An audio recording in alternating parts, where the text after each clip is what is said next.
ఆలోచనతోనే మరో మేము కొత్తగా తిరుపతి వెళితే మాకు ఆ వెంకటరమణ స్వామి తప్ప ఆ తిరుపతిలో మాకు ఏమీ తెలియదు.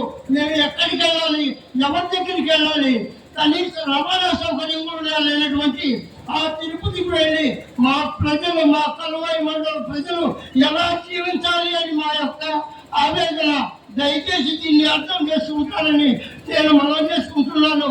మాకు తల్లి లాంటి నెల్లూరు, ఈ నెల్లూరుని వదిలి మేము ఎక్కడికి వెళ్ళలేము.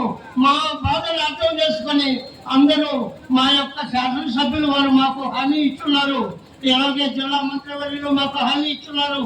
తప్పనిసరిగా కలువాయి మండల ప్రజల బాధలు మేము అర్థం చేసుకుంటాము.